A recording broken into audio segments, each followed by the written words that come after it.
Well, this is our very first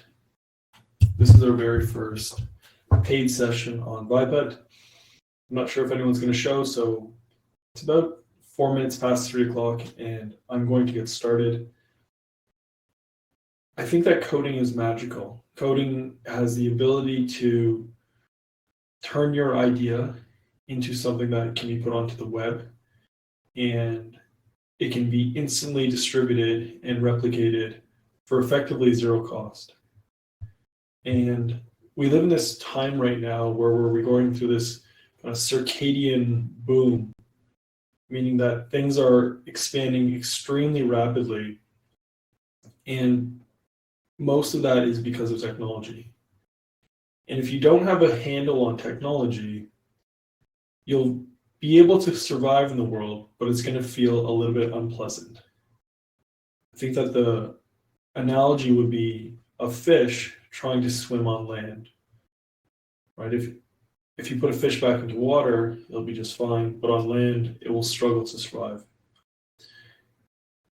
And I've been coding for a while, and I believe that there are some things that you can learn that will change your outlook on coding and effectively make you dangerous or useful enough such that when you're in a conversation with people that understand coding or they're discussing software or hardware implementations, you'll be in a position to at least know what's going on and very likely have comments or thoughts that will increase your value and ability to be in those conversations. And so I'm going to break this out into 2 sessions. Each session will be about 60 minutes to 90 minutes long. I haven't done this before, but I've thought about it a lot, and I've taught many people coding from full-blown projects to smaller individual features to individual bugs. And I really believe that there's this pattern that we can learn, and I'd like to talk about it now. So, let's fix this.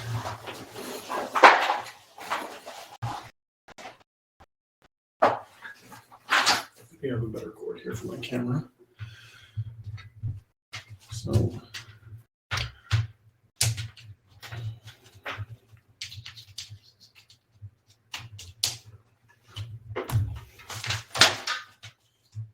just stay with me for 1 second. We'll get my camera set back up. And there we go. Bada bing, bada boom. Okay, so I am going to share with you a document that I wrote outlining what this session would be about. So just to start, here's the document. So it says, Viput, the fastest way to become dangerous in tech. The goal for this session today is 1 or 2 sessions, and it is to know enough about coding to listen and understand what people are saying, know enough to ask a clarifying question, and know enough to talk to somebody who does not know how to code, and know enough basically not to get run over. I believe that there's a wall that separates people. On one side of the wall, you have people that say, I'm not a coder, I'm the non-technical founder, I don't program, that sounds tricky, and basically they want nothing to do with it, and they isolate themselves, and then it's not 1 or 2 people, it is a huge amount of the population will constantly say things like, I don't do tech, right? That's kind of their MO. And then there's this other side of the population that those people that don't do tech are often looking to kind of partner up with. And the funny thing about it is that it's never you do tech or don't do tech. It would actually be the extreme, total extreme that you don't do any tech at all. And from my perspective, most people who don't code or say these things really don't realize how close they actually are and are likely just kind of using it as a quick kind of jump to say, hey, I'm not going to be in the code base, I'm not going to be coding. But it's doing them a huge disservice, far greater than they actually think. And I think that they should just kind of accept the fact that they're not going to be coding, but they can talk about aspects of the platform where they can bridge the gap and not make it seem so far that they are not on the same team as a coder that would even choose to partner up with them. So one way to imagine yourself as being a little bit closer to tech is just think about your day, right? Every day you use apps with your iPhone and your Android phone. You use Apple products, laptops, MacBooks, and Windows software like Outlook, Microsoft Word, things like that. So we all generally have an idea of what software can do. And this whole little session here is going to be about having a moment to learn about how to do it and how software does really what it does. So there's a couple kind of realizations that we can start with that breaks down the barrier of being like a non-technical founder. I think that even that term after this, basically from now on, I hope that you just don't use that term anymore. I don't think it's constructive. I don't think it's beneficial. If you imagine yourself being a marathon runner, you don't have to run an Ironman or a marathon to become a runner. You can just run. And I understand that the term runner might mean different things for different people. But again, if you're trying to kind of talk to most people don't expect you to be a marathon runner to say, let's go for a jog. And I think that tech and making a startup is very much the kind of same thing. You don't have to be an expert coder, being able to win algorithmic challenges to be a founder that doesn't kind of label themselves with the pity of non-technical founder. So starting with the realizations, number one is tech is not hard. It's not scary. However, the people in it often talk about it in scary ways because they have a gold mine. They understand that knowing tech opens up a world of possibilities. And they also understand that it takes some time, patience, and pain to kind of get up the learning curve. It's not done overnight, even though this session is somewhat of an overnight success story. So some of the ways that people will separate themselves as technical and non-technical is through language and complex terms. Like any word, a complex term or an abbreviation is a shortcut to mean a lot of things at once. The world of coding in general is a swamp of terms. You have things, and people will say things like API, open source, compiler, C#, machine learning, React.js, JavaScript, SQL, Firebase. What the hell does it all mean? And to be honest, if you're not familiar with tech, you might not even know what any of those mean, or you might have heard a couple of them before, something like an open source. And on first pass, it's total craziness when you first take a look at it. However, from my perspective, I know exactly what all those things mean. And you're really not that far away from knowing what those things mean as well. Every coder I knew when they were young, there are three of them actually, not a large amount, but there was a guy named Misha, Amanda, and Alan, and all three of them were parents who were coders. And I didn't have kind of parents that were coders per se, and so I was a terrible coder for a long time. But those people were quite proficient pretty early on, and it always kind of confused me kind of how they were so much better at coding than I was, even though we kind of went through the same schools, the same programs and things like that. And what I came to the realization is, as I kind of gotten older, is that with expert help, you can get up the coding curve really quickly to a point where you can be self-sufficient, especially nowadays with the internet. And without the help, you can learn. I do think that that's kind of what I did. I didn't have a lot of help, but it takes way longer. But it will generally, no matter what, revolve around these 3 points. So number one, when you're getting into coding, remember that coding is a tool. It's almost like having somebody gives you a hammer, and you don't walk around with a hammer all the time because it's not like there are nails everywhere. You can hit things, but it's really not going to give the desired result, or you're not going to figure out the situations when you need that hammer until you learn what the hammer can do. So number one is kind of having a goal, So have in the software world, it's have an specific app that you want to build, have a project that you want to build, have something that you want to research, and that goal will revolve around the code that you kind of need to make. The number two things is just be curious and try things out. Software is one of these brilliant things that if you make a mistake, oftentimes it's not that detrimental. Actually, coding is full of mistakes. And so we have things like code that tests code to see if the code works. And it's just code on code on code. And so the big thing with coding is trying to find a way to test things as fast as possible, because there you can learn and iterate and kind of minimize the distance you are from the solution that you want to get to. And the last one is continuously ask questions of why, what's that, and why is that useful? How does that work? Right? Because again, all of this code has a purpose to get some sort of result.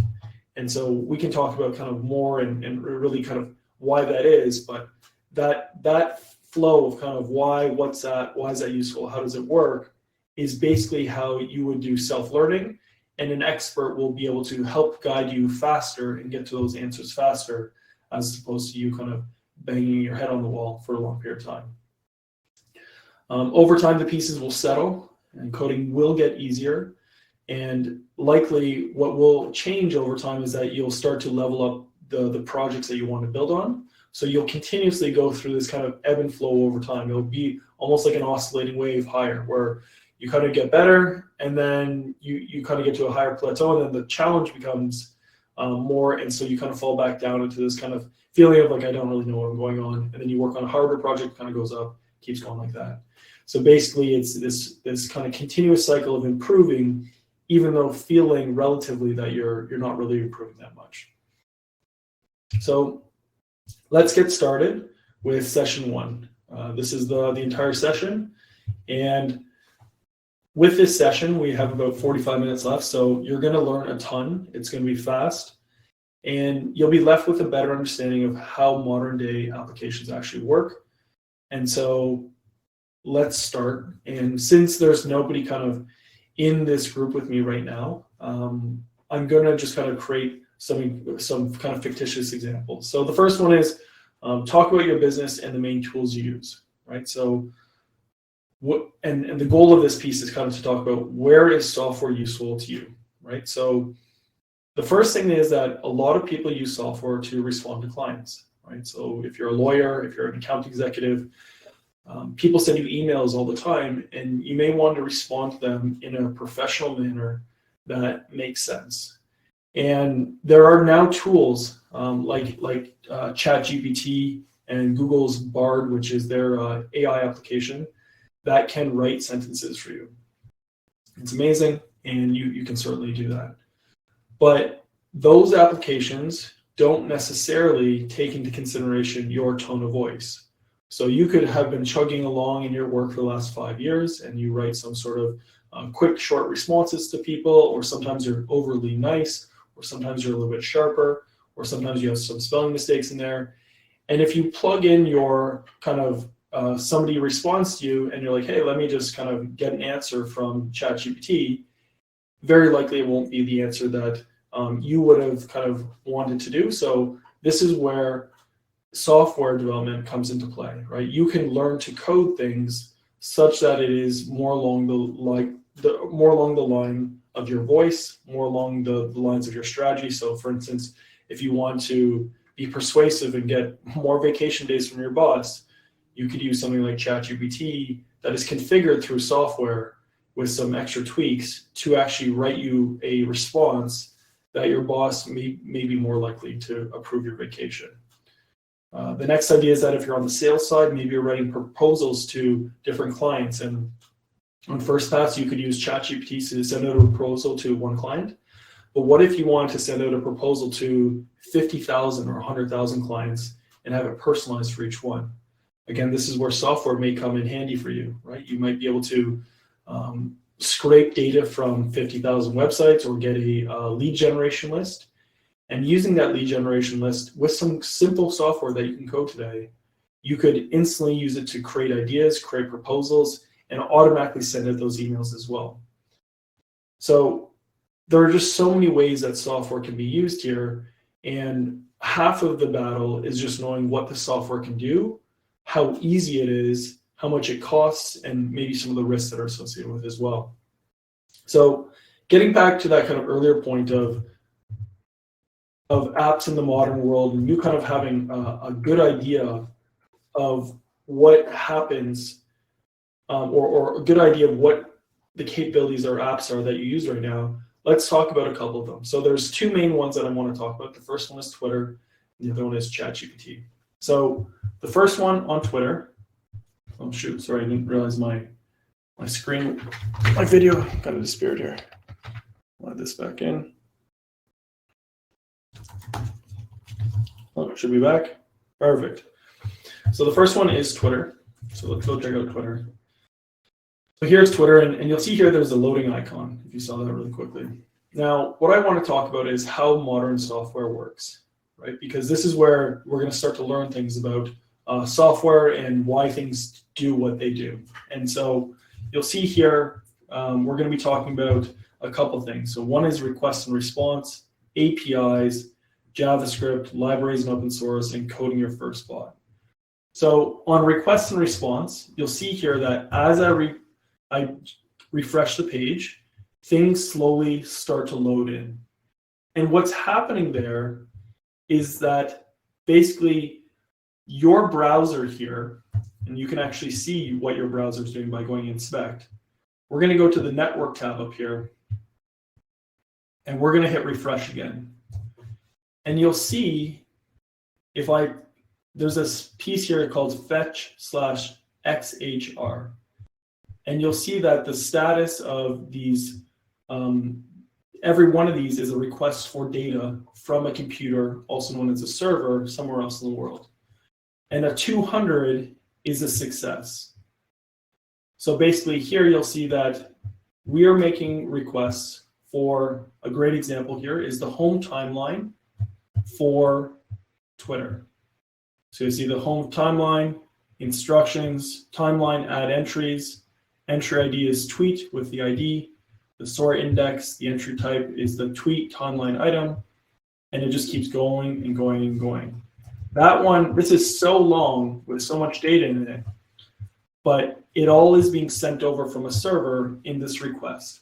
So basically what happens in programming is that you're going to send a request to a website. The website is going to find out what web page you're going to. So here we're going to home. It's going to say, okay, if this user, Chris Zielinski, is going to home, we need to return data for this URL. And it could make one request, or you'll see here on Twitter as it loads, it's making one request, two requests, three requests, four requests, five requests. It could be 20 requests on this page. And there are ways to optimize it such that those requests come in very quickly. So it kind of feels fluid and it feels like you're not burning too much time waiting for this web page to load. And that request and response is the bread and butter of web development and a lot of software in general. They call it, the fancy term for it is asynchronous. So what that means is that we're going to have 10 or 15 asynchronous requests. And we're going to say, okay, call the 10 different data sources for the homepage. And whenever they show up to us, load them. It's not going to first load the sidebar, then load the top bar here, then load the first tweet, then load the next tweet. It's going to load all of them as quickly as possible whenever they happen. So if you imagine something like a highway, as you're driving down the highway, you and three friends are driving in separate cars. You say, hey, we're all going to that restaurant. Everyone starts at the same time. Whenever you arrive at that restaurant, maybe somebody makes a McDonald's stop, maybe somebody makes a gas station stop, and maybe somebody drives there right away, right? And depending on those stops and depending on the speed of the transportation, you're going to arrive at different times. But at the end of the day, just like the data on this webpage, it's all going to show up at eventually, and just like the cars, everyone's going to show up at the location eventually. Now, the question is really, how does that happen, right? So how does this request and response happen, right? And just for time's sake, we'll kind of get into ChatGPT in a bit about that kind of same request response. So we're now going to talk about something called APIs. APIs. This stands for Application Programming Interface. Honestly, forget it. We don't need it. Who cares? All we care about is API. Means that it is going to be a source that we can call on, and depending on the instructions we give it, it's going to give us some data back. So for instance, we have an API here. Again, not using the Twitter example. Go refresh, and there is an API as it loads for the home timeline, right? And you'll see here, if you look very closely, there's the word there of variables, right? So that API is going to make a request, and it's going to come back, and it's going to say, don't send me every single tweet known to man. It's going to say something like, send me the tweets for the homepage for the Chris Dolinsky feed. And that's really the kind of the functionality of these APIs, right? So the API is, they have 4 terms, and all APIs have the exact same thing. So it's this acronym called CRUD, and then you're going to have something called headers to handle authentication. So CRUD is create, read, update, and delete. In headers, you can use something called a bearer token to authorize the request. Right? So for example, again, on Twitter, let's go through a couple examples. Create, post a new tweet. Read could be get a list of tweets for the home timeline. Update, edit a tweet, and delete a tweet. Really, really simple stuff, right? That's basically all of the things that you can do on not just Twitter, but every web application, right? Those are the main things, right? And then the last piece is that you add in something called a bearer token to authorize this request response. So if you want to post a new tweet, the reason that you can't post it to somebody else's account is because they have a bearer token associated with it, where only it says, hey, look, you've logged in. You're going to carry that bearer token around with you, kind of in like a little satchel, and you're going to say, look, I want to post a tweet, I want to retweet something, I want to like something, and because I have my bearer token, the Twitter servers are going to say, and the Twitter's API is going to say, okay, Chris, I know that's you. Perfect, you're allowed to do that. And if it's not me, it's not going to allow me to do that. So after that, that's kind of the purpose of APIs and requesting, responding, and really the basis of kind of modern day technology. Next up, what we need to do is we need to get into the actual code itself. And so how we're going to do that is we're going to be looking at ChatGPT. And the reason we're going to talk about ChatGPT is it has such a powerful engine or AI model, right? And the crazy part about it is that you basically get billions of dollars of research in a tiny little code library that you can then configure that has usefulness in all sorts of applications. So a lot of AI applications are developed in Python. Today we're going to talk about JavaScript. JavaScript is beautiful because you get all of the same functionality for a lot of these AI applications, these chatbots, but then you can also use those JavaScripts to actually code websites. You could code Twitter. A lot of it's written in JavaScript. You can code Facebook. A lot of it's written in JavaScript. You can code whatever you want on the web. It's basically all written in JavaScript, and it kind of all comes together. So the nice thing about coding is that you don't code things from scratch all the time.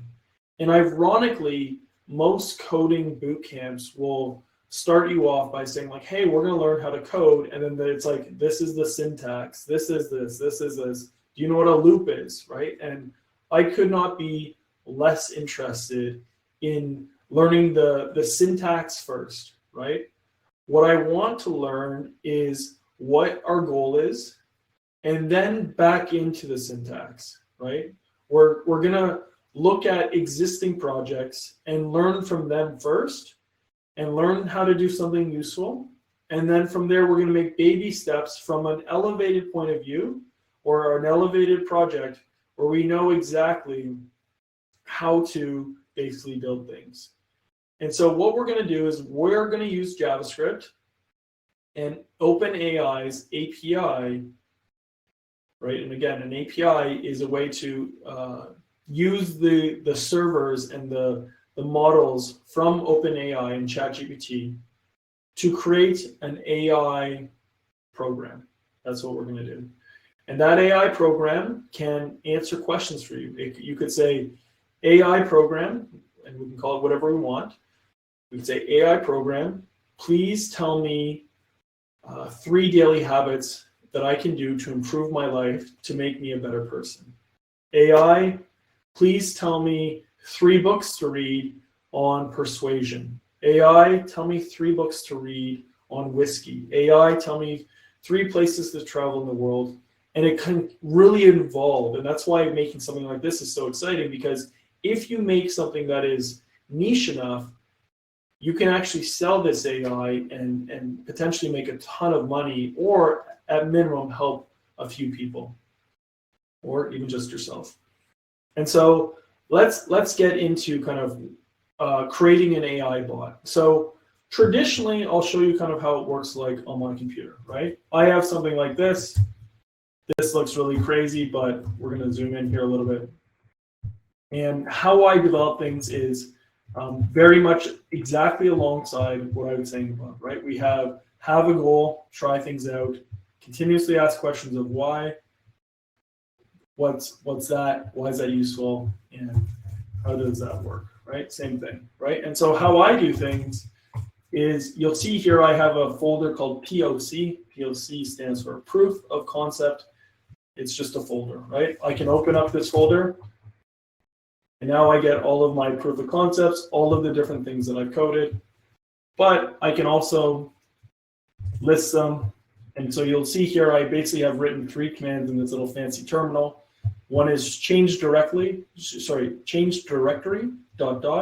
Change directory ... says go 1 level up in the folder structure. Open ... says open the current level of the folder structure. That's kind of how we got into this Finder window. And then ls means list, and basically we're going to get a list of all of the folders here. And you'll see here a few weeks ago, I made one called 038 OpenAI. So I'm going to go change directory 038 OpenAI, and I'm going to do Command K, and that's going to put me into a clear kind of terminal. I'm going to open up with code, and here I have one of my OpenAI keys, so I'll probably change it up so we don't spend all of my credits. But basically here you have a very simple implementation of me interacting with the OpenAI library, and I'm going to use the GPT-4 model, which is the API, to ask it any question. This is the equivalent of me going to ChatGPT and saying, tell me a speaking question, or you'll say, tell me 3 things about France. And from there, I'll just clear out this prompt so we have one single prompt. From there, I can run this program. So I can say node, which is my code runner in this terminal, and I can say node i.js.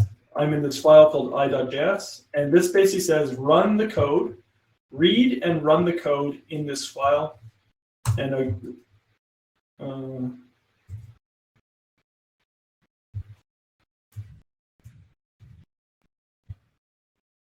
oh, you know what? Actually, we're going to do it from this folder. Instead, it's test prompts, which I haven't done in a little bit. So we're going to do, same one, node, test prompts. When we run enter, you'll see here in a few seconds, it is going to tell me about 3 things about France using OpenAI. 5, 4, 3, 2, 1, and ta-da.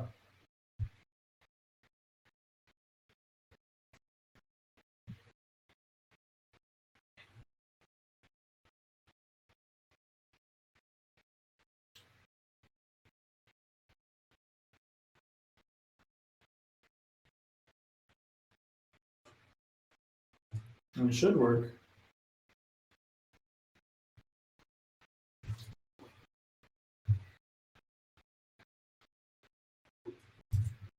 There you go. So you come back and it's run. So you'll see here, right, in 10 seconds, it's a little bit slower, but it says, rich cultural heritage. France is known for its rich cultural heritage and history, which is embodied in its numerous museums, landmarks, art galleries, and historic sites such as the Eiffel Tower, Louvre Museum, and the Palace of Versailles. Right? Cuisine and wine, language and education. And now within this little thing, you basically have a total index of the world's total knowledge. And so for the next little bit, for the next kind of 20 minutes, we're going to talk about this file, and we're going to talk about how you can create your own ChatGPT program and start playing around with it. And that's really the purpose of this session. You will then, at the end of this, understand this code. You're going to understand how to interact with ChatGPT so that you can understand that when somebody's talking about APIs at work or they're talking about ChatGPT, you know exactly how to do it and how to make it. And so we're going to go through this file in multiple different ways with multiple different angles. So you know exactly what everything means, because there's plenty of nuance here that is abstracted away such that you can get a full model and a full program running in 30, 34 lines, and we could write it in 10 lines if we really wanted to. So how we're going to do this is we're not going to do it on my computer. We're going to make it easy. And we're going to do it on a computer in the cloud. And so if you go to replit.com, log in, you'll see something that looks like this. And we are going to go create REPL. And we're going to type OpenAI. And here is section 1, OpenAI, and we're going to create a REPL. So we're creating a new workspace. It says if you're seeing this, this means that you get to test a new workspace redesign, blah, blah, blah. Nobody really cares, right? Now the session is going to load. You can see here it's working very hard because we have such a good group here with us. And in a brief moment, I expect it to show something just wonderful.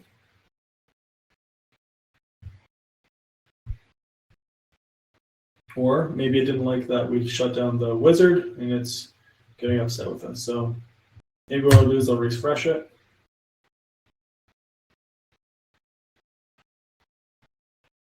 That's still working.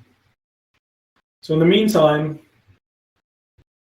going back to this code base, is you'll notice that our first import is the open API key from key.js. And if you go to key.js, it shows us export constant OpenAI string, right? This is our first lesson in coding where we're going to learn by the necessity of what we need, right? So the first thing here is that we need a key to give us access to the API of OpenAI.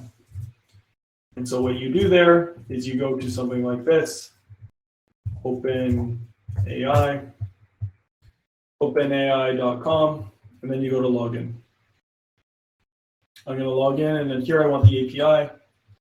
And basically what you do is you come down here, you go view API keys, create new secret key, you name it, howdy, you create that key, and now we're going to copy this key. Number one, make sure you copy it, make sure you keep it safe, don't share it with too many people, because this key has access to basically your billing. Right, so you see here on billing, if I go to usage limits, I've approved $120 spend. I use 14 cents this month, so not very much. I have a hard limit of $10, soft limit of $5. So now that I have that OpenAI key, I can come back here, paste it in there, bada bing, bada boom, right? And now when I talk to OpenAI, I talk to that ChatGPT, they know that I'm only going to be billing for this particular, this key, this my bank account, not your bank account, not somebody else's bank account, right? So now when we go back to this, why is this not loading? Go on, Replit. Oh, there we go, coming. We're booting Replit, perfect. So what we are booting here, if we can kind of grow up a little bit and get going, is, where the hell? Let's try one more time.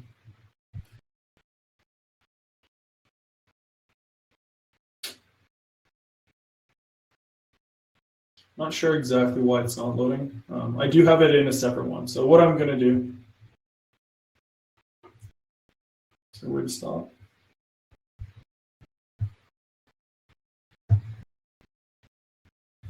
It says my internet is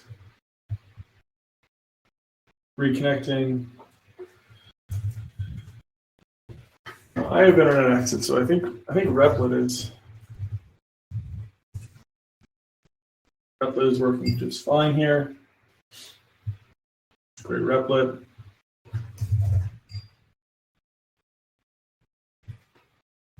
Function one. Okay, let's try it again.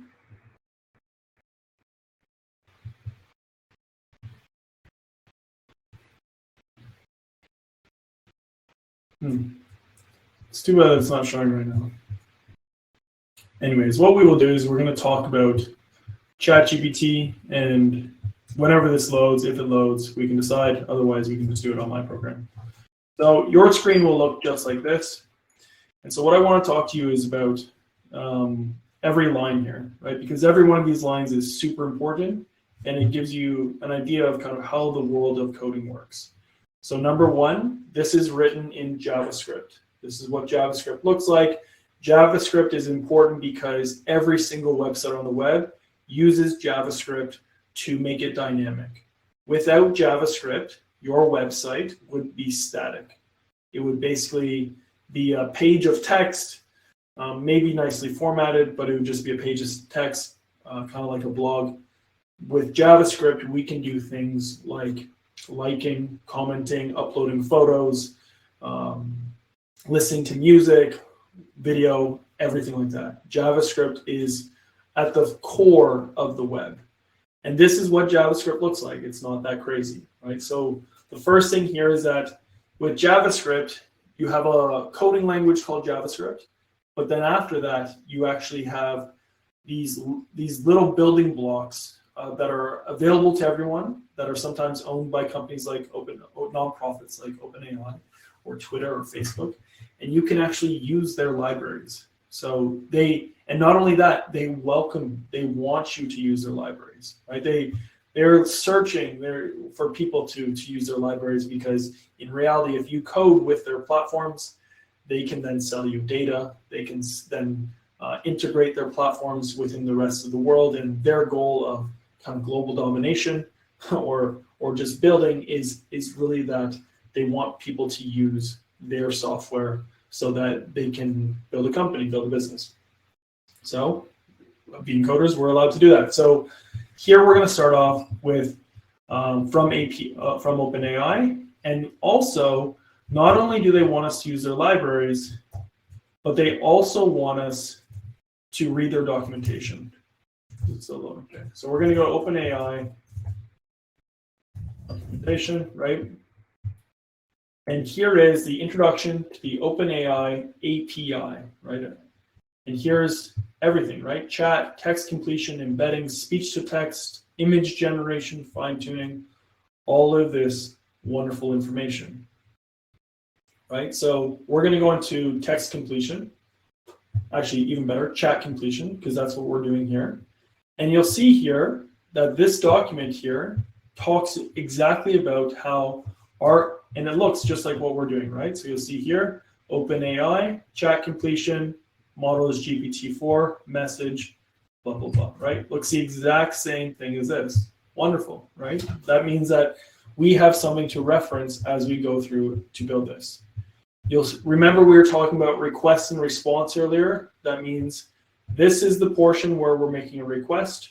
We're sending a request to OpenAI. We're saying, please guys, send it back to us. And when it comes back to us, it looks like this. This whole structure here is important. It looks kind of, it might be somewhat readable, but this whole structure is called an object. Right? Fancy, right? Let's even talk about this a little bit more. So when we talk about an object, because this is the root of all programming, we'll go to this JavaScript file actually. Go to the bottom.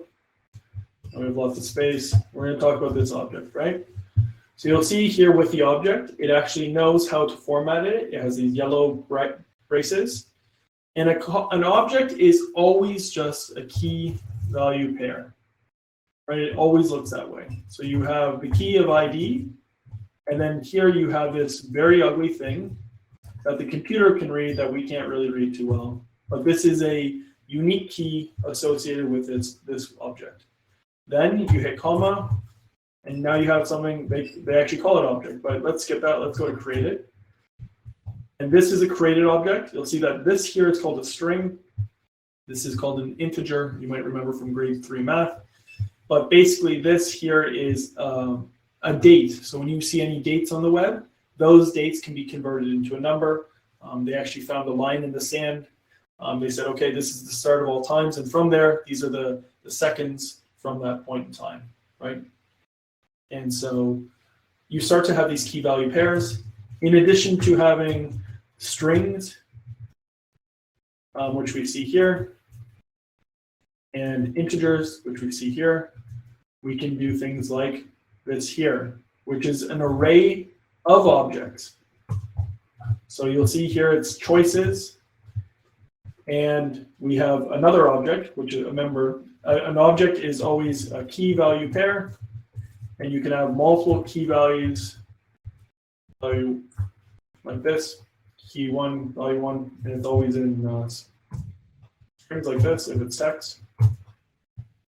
And you can have multiple of these, right? The key here is unique, so you can only have one key, you can only have one key 1, etc. That makes it good, just like a dictionary to look up a word. The computer is fast with that because it knows what the keys are. And here, this one here is we basically have a key, and the value is an array, which is a list of something, right? So here we actually have an array of one object, and in that object, it has an ID called message with another object, right? So it can kind of stack in it. And this is very much how the web talks to each other. When you send requests to APIs, you're going to send an object just like this, and you're going to get back an object, and send her an object and get back. You just keep going over and over and over again. And so this is the bread and butter of these APIs. Take that out. Right, so we go back to our program here. The thing about this OpenAI is that if you're on my computer, you'll see here. Oops, you'll see here. I don't have. You'll notice that here I have that exact same thing. Import configuration OpenAI API from OpenAI. You might ask, how does the computer know to get it from OpenAI? And the truth is that there's something called NPM, which stands for Node Package Manager, which is the library of all little JavaScript libraries. So if I type OpenAI, this might seem like a crazy thing, but this is exactly where you do it. And you'll see that every single week, 626,000 times this thing is being downloaded. You can also see that it's growing. And if you imagine a stock up and to the right, a company's earnings up and to the right, it's always a good thing, right? So that's why we look at something like this. And you'll see again, here is the exact same style that we were looking at. We have that configuration, OpenAI, and we're using this library. And to install it on our computer or your software, you go npm install OpenAI, right? Exactly as it says right here. 10 seconds later, one package is looking for funding. I don't know what funding is, but found 0 vulnerabilities, new patch available, you can update, blah, blah, blah. Doesn't matter. We've now installed it, which means we can now run it. From there, we get into, oops, there I am. We get into setting it up. So remember how we went and we got that kind of that code from the OpenAI website. Same code here, where we can just keep this, right? This is our key, and we would put this API key in here. Now, this replit is a protected service, right, which is wonderful. So you can actually go here to secrets, and you can add in, so you're going to add in this. It already exists, I've already done it, but then you would just grab that, paste it in, bada bing, bada boom. If you go save, it's going to show up here, which means that when we run this code, we're now going to have access, and the OpenAI API is going to know that they want to use this. So from there, it's not that complex, right? From there, we can start using and writing code. So this OpenAI, when you go to it, it says this is how it likes it, right? This is how you use our software, right? They have a very particular way, and that particular way, if you follow the rules, it will give you the response that you want. And so here, we go back to here, and we say, okay, we're going to have something called a constant. A constant is something that you can move around your code base, right? So if I look for topic, if I go find topic, you have it there. Question, you have it here. And actually what I did here is I removed it. So I'm going to say topic is, I can actually right here. And so remember how I put things in brackets before? If I do this like this, I can reference this exact thing. So I can say question. And I learned something quickly about OpenAI where you have these different roles. So their system, user, assistant. That is how their system likes to be configured. All of the details are right here where system, user, assistant. And basically the system is setting the groundwork for the system, right? It's almost like if you walk into McDonald's, if you know you go into McDonald's because that's what McDonald's does. When you walk into McDonald's, you say, hey, I want to get a burger. And the assistant or the person that's working at McDonald's is going to say, sure, sir, which burger would you like? I'm going to say, I want a quarter pounder, and it's going to come back to you. So it would be like system is McDonald's, user, that's you, and the assistant is the person working at the till in McDonald's, right? And so same type of thing, we can go system, user, and basically we don't even need an assistant because we're just going to be talking with the system here. But for sakes, we can say system. And you can also see here we can get fancy and mix and match, right? So we're going to go here. We're going to move it down, and you can, as you get better over time, you can kind of just learn these keyboard shortcuts to go up and down to cut this whole line, put it back in, things like that. So here in their example,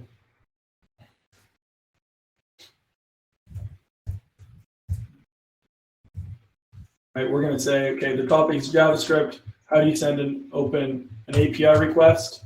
And we're going to say OpenAI's API. All right, wonderful. So now when we go back to here, basically the next step is, so we have the pieces here that we want to add into our system. And we're going to now say, again, everything is request response. It's asynchronous, right? Remember, asynchronous is kind of like those roadways. People are driving, people end up at different times. So here we have something where we're going to pass in the message. And actually here, this is where we define what's going to happen, and this is where we actually run it, right? So here we're going to have something called GPT-4. It's going to be asynchronous, and this thing is called a function. A function looks like this, right? This is called a function. And really what that means is that this structure here allows us to create a little Lego block that we can use to interact with the code. So when you do message here with these chevrons this way, you can then use OpenAI's, which is, again, we're kind of coming up here, right? We're going to grab this OpenAI. We're going to go create chat completion. We're going to use the GPT-4 model. So we're basically mixing and matching some configuration of their model, and we're going to add in what we want, right? And together with OpenAI's API, we're going to get a response that we want, right? So we're going to say, okay, model GPT-4, messages here, response. And when we call it, we're going to say when we're going to send this message. So talking about JavaScript, how do we send an API request in the context of OpenAI's APIs? And whenever the data comes back to us, we want to log it. And it seems like their system is still a little bit broken, but it's going to look exactly like how this is right here. Well, when we run this, we can even just grab this. So we grab this, put it into, take this stuff out here.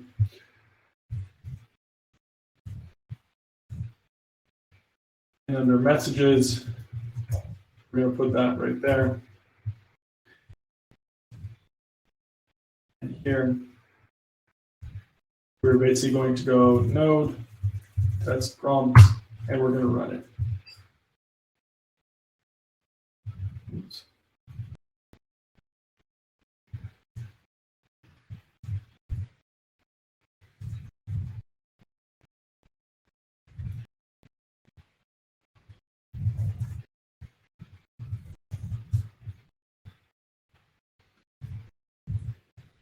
We're just going to grab these two things.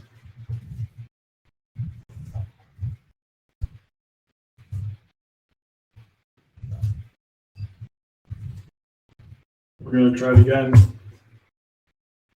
And very quickly,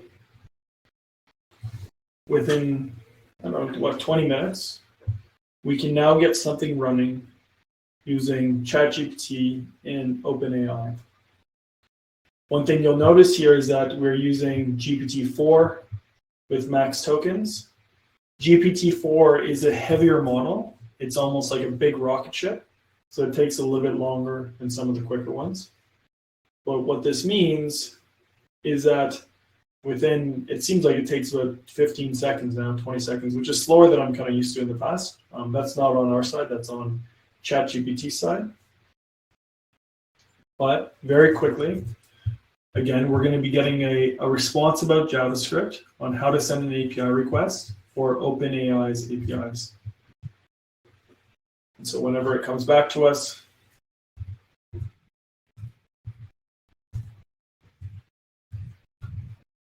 so, and Sam Altman is the founder of OpenAI. So Sam. Let's go, bro.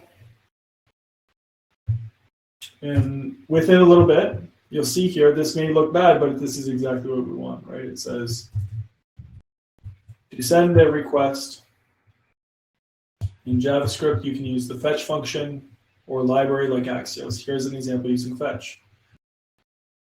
First, let's assume you have the following API endpoint, an API key, blah, blah, blah, API key. Here's, remember that bearer token that we were talking about with authentication. And this gives us everything we need to know on how to send a request to OpenAI. And so we go back to kind of what we want to learn today. Let's just review. So number one, using this code, you can use it to respond to clients, right? So instead of saying JavaScript and how to send an API request, all that heavy stuff, say sales, tell me 3 ways to increase sales, and Bob Proctor. That's how you spell his name. Right? So we're going to use Bob Proctor. And Bob, I'm sorry if I spelled your name wrong there. But we're going to use Bob Proctor's lessons to how to increase your sales. Right? And so it doesn't have to be Bob Proctor. It could be anything. Right? You could use Tony Robbins. You could use Oprah Winfrey, Barack Obama, how to be persuasive like Barack Obama. So many things, right? And with this code, you could actually, with our next session, we'll learn about kind of how to make that show up on the web. So you can actually share it with people that you like. As it's running, you'll see here that all of the apps we use the exact same style of code that we hear. Everything is using these, like these are the main building blocks of every application, right? You have a library that gives us access to an API or a system that has a model or data. From there, we're going to Make sure that the API knows that it's us. We're going to set up our parameters, which are kind of our inputs to that API. And then we're going to go through that request and response feed where you say, hey, look, I want something. It goes and does some work. And whenever it's ready, just like this guy, whenever it's ready, it comes back, and now it's ready. So these, again, if you remember, Bob Proctor told me 3 ways to increase sales. Number 1, improve marketing and advertising strategies. Number 2, offer promotions and incentives. Number 3, enhance the customer experience and engagement, right? We go back here. So this is that request response. And whenever we get it back, we're going to log it, right? Log it means print it out to this page here. And that's how all apps work, right? And so knowing that, you can sit down and write some basic apps yourself, and you can start to ideate ways that you might want to write some code yourself. From this point, you don't have to call yourself a non-technical founder.